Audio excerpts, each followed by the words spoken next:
మొదటి పత్రిక 11వ అధ్యాయం 23 నుంచి 31 వరకు మార్చి చదువుతుంది. నేను మీకు అప్పగించిన దాన్ని ప్రభువుల పొందిని ప్రభువైన యేసు తను అప్పగింపబడిన రాత్రి రొట్టెనెత్తుకొని కృతజ్ఞతాస్తుతులు చెల్లించి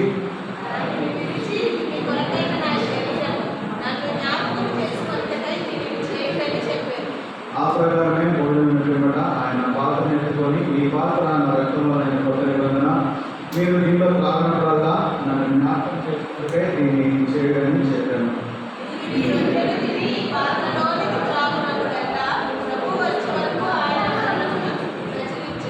కాబట్టి ఎవరు అయోగ్యంగా ప్రభు యొక్క రొట్టెను తినను లేక ఆయన పాత్రలోంచి త్రాగను వాడు ప్రభు యొక్క శరీరం గురించి రక్తం గురించి అపరాధి అను.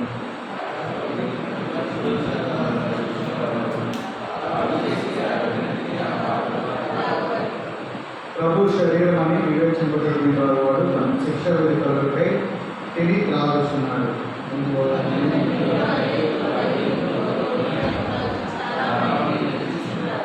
అయితే మనల్ని విమర్శించుకునే వేళ తీర్పు పొందకపోతుంది. ప్రార్థన చేస్తున్నాం.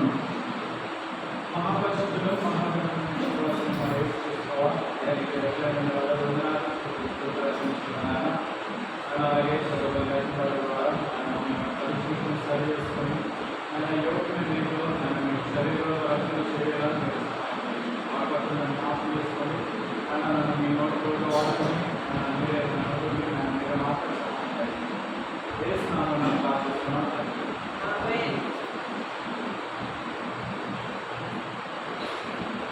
ద్వితీయోపదేశకాండం 17వ అధ్యాయం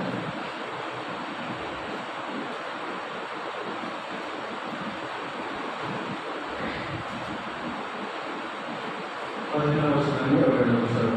ఈ సహోదరులలోనే ఒకని నీ మీద రాజుగా నియమించుకొనవలెను.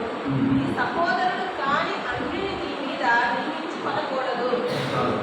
ఇక్కడ మనం చూస్తాం కదా, నీ సహోదరులోని ఒకరి మీద రాజుగా నియమించుకొనవలెను.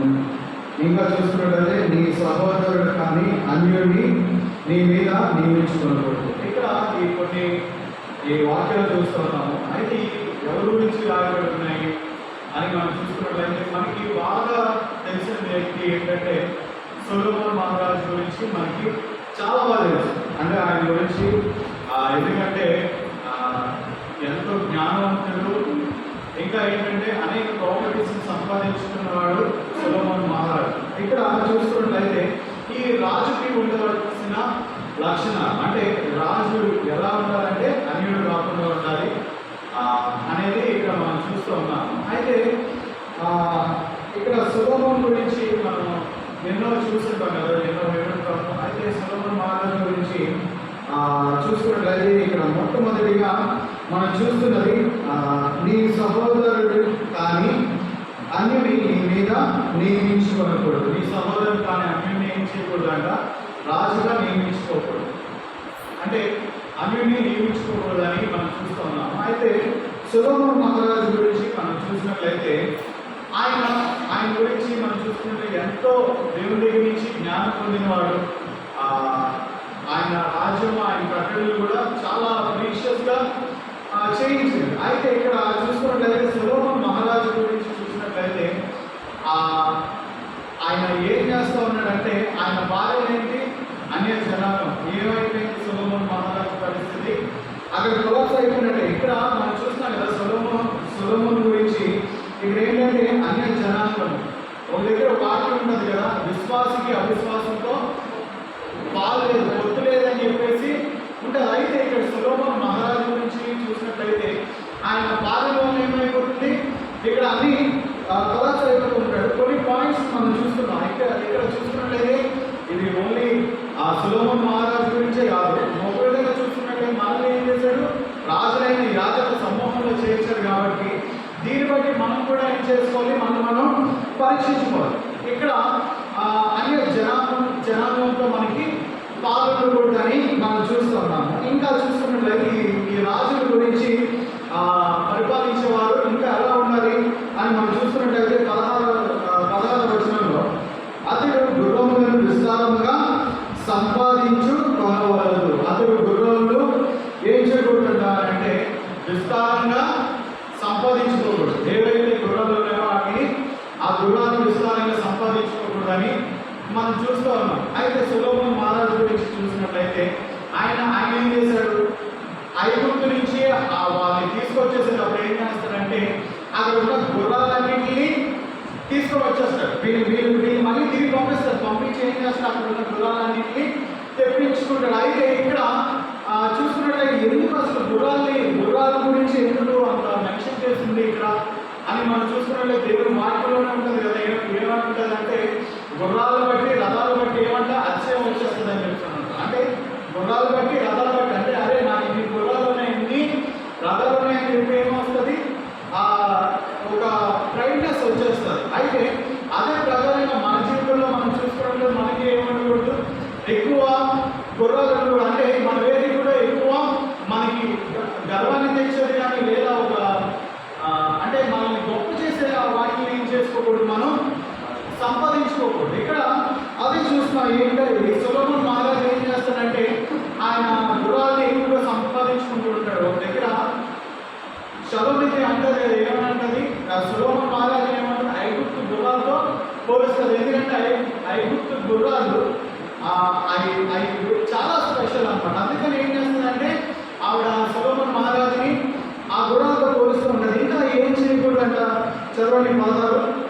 తాను గుర్రములను హెచ్చుగా సంపాదించుటకు గాను జనులను ఐగుప్తులకు తిరిగి వెళ్ళనీయకూడదు. ఏలయనగా యెహోవా ఇక మీదట మీరు ఈ త్రోవను వెళ్ళకూడదని మీతో చెప్పెను. ఇక్కడ చూసుకున్నట్లయితే సొలొమోను మహారాజు ఆయన ఏం చేస్తాడు, గుర్రాన్ని తెప్పించడం కోసం వీళ్ళు ఏం చేస్తాడు, ఈ ఇశ్రాయేలు ప్రజల్ని మళ్ళీ తిరిగి వెనక్కి పంపించి ఏం చేస్తాడు, అక్కడ గుర్రాలన్నీ తీసుకొని పెట్టని చెప్తాడు. ఇక్కడ చూసినట్లయితే ఇక్కడ వాక్యం ఉన్నది కదా, ఏమని తన గుర్రమును నిజంగా సంపాదించుకున్నటకు తనను జనులను ఐగుప్తులకు తిరిగి వెళ్ళనీయకూడదు. జనులను ఏం చేయకూడదు అంటే ఐగుప్తులకు తిరిగి వెళ్ళనీయకూడదు. ఇక్కడ మన విషయంలో చూసుకున్నట్లయితే ఇక్కడ సొలొమోను మహారాజు గురించి పక్కన పెడితే మన విషయంలో చూసుకున్నట్లయితే ఐగుప్తు జీవితం ఏంటి, వీళ్ళది బానిసత్వ జీవితం. అంటే బానిసత్వంలో ఉన్నటువంటి పరిస్థితి అక్కడి నుంచి ఏం చేశాడు, దేవుడు బయటికి తీసుకుని వచ్చాడు. ఇక్కడ చూసుకున్నట్లయితే దాని కంటిన్యూషన్ చదవండి. తన హృదయము యెహోవా మీదట మీరు ఈ త్రోవను వెళ్ళకూడదని మీతో చెప్పాను. అంటే దేవుడు అక్కడి నుంచి తీసుకొని వచ్చాడు, మళ్ళీ తిరిగి ఏమనుకోకూడదు అంటే అనకూడదు. ఎందుకంటే అదేముంది, బానిసత్వం, ఆ బానిస జీవితం ఏమున్నట్టు ఉన్నది. ఐగుప్తులు ఏముంది, బానిస జీవితం. అలాంటి జీవితంలోకి మళ్ళీ వెళ్ళకూడదు. మన పరిస్థితి కూడా మనం చూసుకున్నట్లయితే ఒకసారి ఆ ఐగుప్తులో నుంచి బయటకు వచ్చేసిన తర్వాత లేదా ఒక పాపంలో నుంచి మనం బయటకు వచ్చేసిన తర్వాత మళ్ళీ తిరిగి ఏం చేయకూడదు, అక్కడికి అదే బానిస జీవితంలోకి లేదా అదే పాప జీవితంలోకి తిరిగి వెళ్ళకూడదు. ఇక్కడ సొలొమోను మహారాజు ఏం చేస్తాడు, ఈ గుర్రాలు తెప్పించడం కోసం మళ్ళీ ఇశ్రాయేలీయులందరినీ ఏం చేస్తాడు, నాకు పంపించి ఆ గుర్రాలు తెప్పించుకుంటూ ఉంటాడు. ఇంకా రాజుకి ఉండవలసిన లక్షణం ఏంటి, చదవండి 17. తన హృదయము తొలగిపోకుంటున్నట్లు అతడు అనేక స్త్రీలను వివాహము చేసి కొనకూడదు. ఇక్కడ తన హృదయం తొలగకుంటున్నట్లు అనేక స్త్రీలను వివాహము చేసుకోకూడదు. అనేక స్త్రీలను ఏం చేయకూడదంట, వివాహం చేసుకోకూడదు. సొలొమోను మహారాజు గురించి చూసినట్లయితే 700 మంది రాజకుమారులు, 300 మంది ఉపపత్నులు, అంటే దగ్గర 1000 మంది. ఇక్కడ చూసుకున్న సొలొమోను ఏం చేశారు, అక్కడ ఇది కూడా మీరు అంటే మన జీవితంలో కూడా మనం కూడా ఎలా ఉన్నది,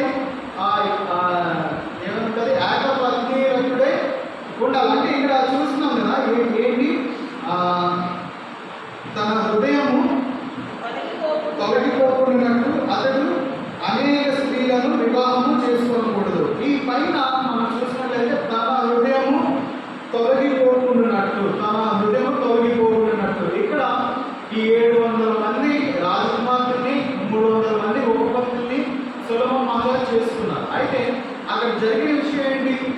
చివరాఖరికి సొలొమోను దేవాలయం కట్టించాడు, అలాగే తన భార్యను కూడా ఏం చేశాడు? గుడి కట్టించాడు. అంటే ఇక్కడ చూస్తున్నాం కదా, ఈ 15లో తమ హృదయము తొలగిపోకుండానట్లు.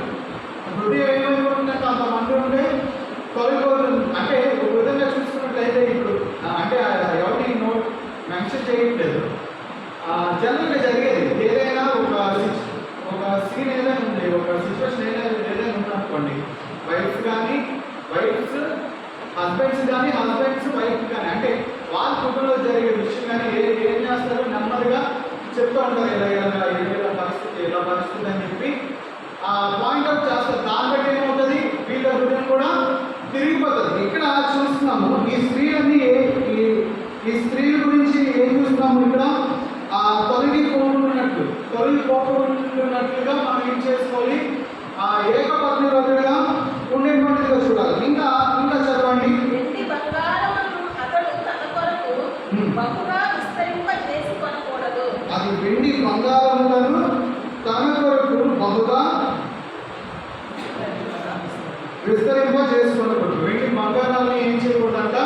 బహుగా విస్తరింపజేయకూడదు. అంటే మనం కూడా మనకి ఏంటంటే సంపాదన మనకి ఎక్కడ ఉండాలంటే పరలోక రాజ్యంలో ఉండాలి. భూలోకంలో మనకి సంపాదన అవసరం. అంటే ఈ వెండి బంగారాలకి మనం ప్రయారిటీ ఇవ్వాల్సిన వల్ల ఒక దగ్గర అవి చూపిస్తాను ఒకసారి. సొలొమోను మహారాజు గురించి మనం చూసుకున్నట్లయితే ఒకసారి మొదటి రాజులు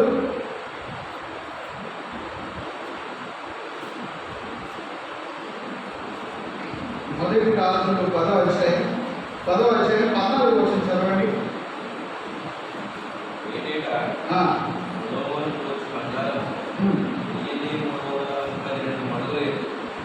ఇక్కడ మనం చూసుకున్నట్లయితే ఏటేటా సొలొమోను వచ్చు బంగారము 1332 మణుగుల ఎత్తు. ఇక్కడ బంగారాన్ని దేంతో కొలుస్తాం? మామూలుగా గ్రామ్స్లో, తులాల్లో అలాగా ఎక్కువైపోతే కేజీలో, కిలోలో, టన్నుల్లో కొలుస్తూ ఉంటాము. ఇక్కడ చూసుకున్నట్లయితే ఏటేటా సొలొమోను నాకు వచ్చు బంగారము 1332 మణుగుల ఎత్తు. ఒక విధంగా చూసుకున్నట్లయితే దాన్ని జస్టిఫికేషన్ చేస్తున్నాం. అంటే మనకి ఈ మణుగులు అంటే మనకు అది తెలియదు కాబట్టి ఇక్కడ బంగారాన్ని వెయిట్స్లో కాకుండా హైట్స్లో కొలుస్తున్నారంటే అది మనం ఇమాజిన్ చేయొచ్చు. ఫర్ ఎగ్జాంపుల్ కొన్ని ఈ మణుగుల్ని ఇంచెస్లో అనుకుంటే ఇప్పుడు ఒక ఫీట్కి 12 ఇంచెస్ వస్తుంది కదా, 1300 అనుకుంటే దగ్గర 100 ఫీట్ దాటుతుంది. అంటే మన దగ్గర మన బిల్డింగ్ అంత ఎత్తు. అది బంగారం ఓన్లీ ఇంత దీని మీద దాన్ని హైట్ నిల్చోబెట్టాలంటే నిలబడలేదు కదా, దానికి ఎంతో స్పేస్ అవుట్ అయి ఉంటే కానీ ఆ హైట్ వరకు నిలబడదు. అంటే అంత బంగారం ఏం చేశాడు? సొలొమోను సంపాదించాడు. మనం కూడా మన జీవితంలో ఏంటంటే మనం సంపాదించుకునే ప్రతిదీ పరలోకంలో సంపాదించుకోవాలి, కానీ భూలోకంలో మనకి బంగారం అవసరం. ఈ కింద వచ్చిన చదవండి 15 పదాలు. మొదటి రాజు గంధవర్గములు మొదలైనవి వర్తకుల యొద్ద నుండి, అరబి రాజుల యొద్ద నుండి, దేశాధికారుల యొద్ద నుండి అతనికి చాలా వచ్చుచుండెను. రాజైన సొలొమోను సున్నెతో కొట్టిన బంగారంతో అలుకులు గల 200 డాళ్లను చేయించెను. డాలు ఒకటింటికి 600 తులముల ఎత్తు బంగారం ఉండెను. మరియు సున్నెతో కొట్టిన బంగారంతో అతడు 300 కేడములను చేయించెను. ఇక్కడ చూసుకున్నట్లయితే ఆ సొలొమోను ఉన్న రాజుల పరిస్థితి ఎలా ఉందంటే ఆ బంగారంతో డాళ్ళు ఇంకా కేడలు కూడా ఏం చేస్తున్నాడు? బంగారంతో చేసుకుంటున్నాడు. ఇంకా కిందకు వచ్చినట్లయితే అక్కడ ఏంటంటే ఆయన తినేవి, తాగేవి, గ్లాసులు, చొంతులు మొత్తాన్ని బంగారమే. ఒక విధంగా ఒకసారి ఆ 21వ వచనం చదవండి దీంట్లో. మరియు రాజైన సొలొమోను పాన పాత్రలు బంగారపుపై ఉండెను. లెబానోను అరణ్యపు మందిరపు పాత్రలను బంగారపువే, వెండిది ఒకటియూ లేదు. సొలొమోను దినములలో వెండి ఎన్నికకు రాలేదు. ఇక్కడ మనం క్లియర్ గా మనం చూస్తున్నాము, ఈయన తినేవి తాగేవి ఇవన్నీ బంగారంగా చేసుకుంటున్నాడు. సరే, ఇక్కడ చూసుకున్నట్లయితే సొలొమోను దినములో వెండి ఎన్నికకు లేదు. వెండికి విలువ ఉంది. అంటే ప్రజెంట్ డేస్ లో ఏముంది, వెండికి విలువ ఉంది. కానీ సొలొమోను దినములో ఏంటంటే వెండికి విలువే లేదు. అంటే దానికి విలువ లేకుండా ఉన్నదంటే బంగారం ఎంత ఎంత ఎంత ఎక్కువ ఉంటుందో మనం ఎక్స్ప్రెషన్ చేసుకోవచ్చు కదా. అంటే ఆ సొలొమోను ఏం చేస్తున్నాడు అంటే ఆ బంగారాన్ని కూడా సమకూర్చుకుంటూ ఉన్నాడు. మనం కూడా మన జీవితంలో మనం ఏం చేయాలి అని అంటే బంగారం కాదు, మనం దేన్ని సంపాదించుకోవాలంటే పరలోక రాజ్యాన్ని సంపాదించుకునే వాళ్ళు ఉండాలి. ఇంకా ద్వితీయోపదేశకాండం 17వ అధ్యాయం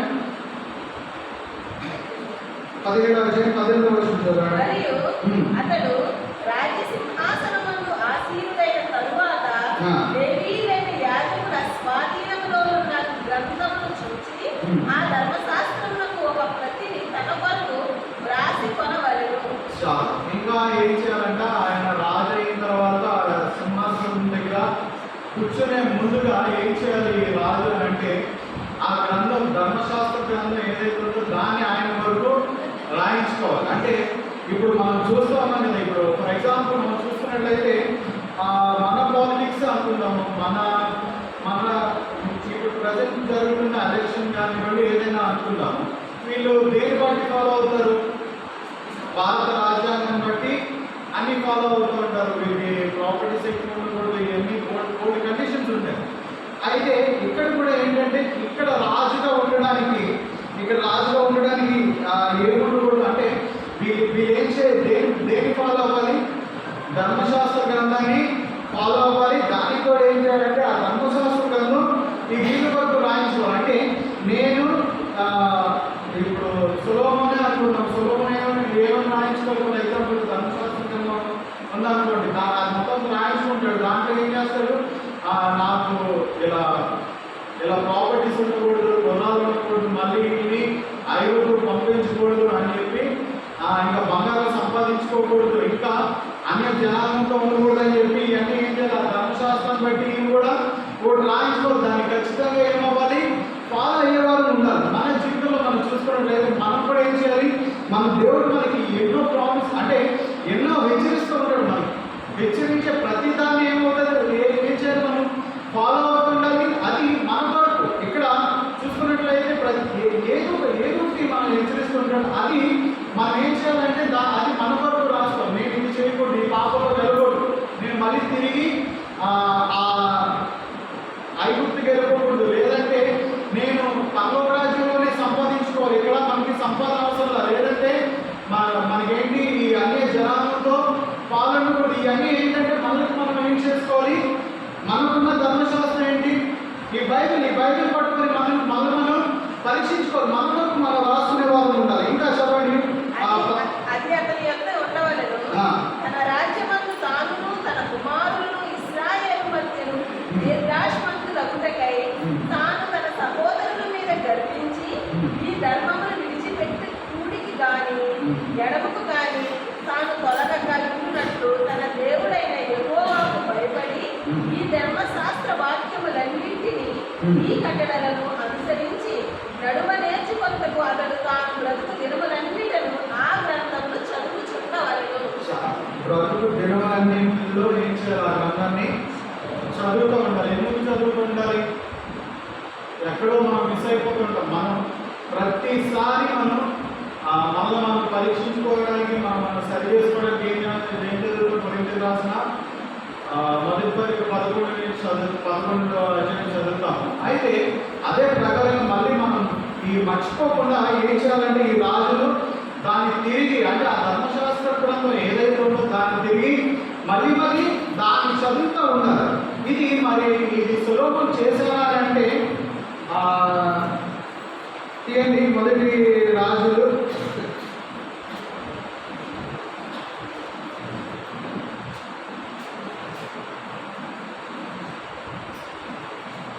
మొదటి రాజులు 11వ అధ్యాయం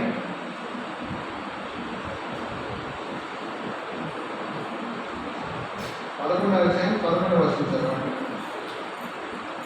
సెలవిచ్చినదేమనగా, నేను నీతో చేసిన నా నిబంధనను కట్టడలను నీవు ఆచరింపకపోవుట నేను కనుగొనుచున్నాను కనుక ఈ రాజ్యము నీకుండకుండా నిశ్చయముగా తీసివేసి నీ దాసునికి ఇచ్చెదను. చాలు. ఇక్కడ మనం చూస్తున్నాము సెలవిచ్చినది ఏమనగా ఎవరు సెలవిచ్చినది? ఎవరు సెలవిస్తున్నాడు? ఏమని అంటే, నేను నీతో చేసిన నా నిబంధన కట్టడలను నీవు ఆచరింపక పోవుట నేను కనుగొనుచున్నాను. ఆయన ఏం చేశాడంట? ఆయన ఏదైతే నిబంధన లేదంటే ఆ ధర్మశాస్త్రం ఏదైతే ఉందో దాన్ని ఆచరించకపోవడం ఎవరు కనుగొన్నారంట? ఆయనే కనుగొన్నాడు, దేవుడే కనుగొన్నాడు. ఇక్కడ కనుగొనుచున్నారు కనుక ఈ రాజ్యము నీకుండకుండా నిశ్చయముగా తీసివేసి నీ దాసునికి ఇచ్చేదను. ఈ రాజ్యం ఏదైతే ఉందో, పరిపాలిస్తున్న రాజ్యం ఏదైతే ఉందో ఈ రాజ్యాన్ని నీ దగ్గర నుంచి తీసేసి ఏం చేస్తానన్నాడు? వాళ్ళ దాసునికి ఇచ్చేస్తానన్నాడు. అయితే ఇక్కడ చూసుకున్నట్లయితే దావీదుకు చేసిన ప్రామిస్ బట్టి తీసుకోవడం కానీ తర్వాత నుంచి వాళ్ళ పిల్లల నుంచి ఏమన్నది? అది ఆ రాజ్యం ఆయన లేకుండా అయిపోతుంది. అంటే ఇక్కడ దేవుడు మనల్ని ప్రతి దాంట్లో ఏం చేస్తాడు? మనల్ని అబ్జర్వ్ చేస్తూ ఉంటాడు. అంటే ఆ గ్రంథం ప్రకారంగా మనం జీవిస్తున్నామా లేదా అనేది మనం ఏం చేస్తాడు? మనం కనుగొంటూ ఉంటాడు. ఇక్కడ చదవండి, మరి మళ్ళీ చదవండి. సెలవిచ్చినదేమనగా, నేను నీతో చేసిన నా నిబంధనను కట్టడలను నీవు ఆచరింపకపోవుట నేను కనుగొనుచున్నాను కనుక ఈ రాజ్యము నీకుండకుండా నిశ్చయముగా తీసివేసి నీ దాసునికి ఇచ్చెదను. ఇక్కడ నేను నీతో చేసిన నా నిబంధన కట్టడలను నీవు ఆచరింపక పోవుట నేను కనుగొనుచున్నాను. ఏవైతే ఈ నిబంధనలు ఉన్నాయో వాటిని ఆచరించకుండా ఆయన ఏం చేస్తున్నాడు? కనుగొంటూ ఉన్నాడు. ఒక విధంగా చూసుకున్నట్లయితే మనకి ఏదైనా దేవుడు మనకి కలిగి ఉన్నది ఏది కూడా ఏం లేదు. ఆయన లేకుండా కలగాలి, ఆయన లేకుండా కలగాలి. కలిగింది ఏమని చెప్పేసి దేవుడు ఉద్దేశం అనుకోండి, ఏం చేస్తాడు? మళ్ళీ ఆయన తిరిగి తీసుకుంటాడు. ఎందుకంటే ఎంతో ఎదిగిన వాళ్ళు చూసాము, వాళ్ళే పని పత్రమైపోయిన వాళ్ళని చూసాం. అంటే అలాంటి పరిస్థితి కూడా ఉంది. అంటే దేవుడు మనల్ని ప్రతి దాంట్లో ఏం చేస్తాడు? మనల్ని అబ్జర్వ్ చేస్తూ ఉంటాడు. కాబట్టి మనం ఎప్పటికప్పుడు పరీక్షించుకొని ఎప్పటికప్పుడు సరి చేసుకుంటూ ఉండాలి. ఈ విధంగా మనం ప్రభు బలలో చేయవలసి ఉండగా మనం పరీక్షించుకోవాలి. ఏ విషయంలో పరీక్షించుకోవాలి? అన్ని జనాలలో పాల్గొనకుండా ఉండాలి. ఇంకా చూసుకున్నట్టయితే రథాలను సంపాదించుకునే వారిగా ఉండకూడదు. ఇంకా మనం గుర్రాన్ని సంపాదించుకునే వారిగా ఉండకూడదు. ఇంకా ఏకపత్ని రోజులుగా ఉండాలి. ఇంకా మనం చూసుకున్నట్లయితే ధనాన్ని అంటే బంగారాన్ని ఎక్కువగా సంపాదించుకునే వారుగా మనం ఉండకూడదు. ఇంకా చూసుకున్నట్లయితే ధర్మశాస్త్ర గ్రంథాన్ని మనం ఖచ్చితంగా ఫాలో అయ్యేవారు ఉండాలి. సో ఈ దినాన్ని మనం ప్రభు బలలో చేయవలసిందిగా మనం పరీక్షించుకుందాం. మన పరిస్థితి ఏంటి, మన పరిస్థితి ఎలా ఉండనేది మనం చూసుకుందాం. ఎందుకంటే సొలొమోనుకి ఇవన్నీ ఇచ్చిన దేవుడు ఏం చేశాడు? అక్కడ దావీదుకి ప్రామిస్ చేశాడు కాబట్టి అక్కడ మాట్లాడాలి. తర్వాత నుంచి ఏం చేశాడు? వాళ్ళ వెనక ఉన్న వారికి లేకుండా అయిపోయాడు. సో మనం ఈ దినాన్న ప్రభు బలలో చేయవలసిందిగా మనం ఒకసారి పరీక్షించుకొని సరి చేసుకొని ప్రభు బలలో చేయగలరు. దేవుడి వాక్యం నేర్చుకున్నారు.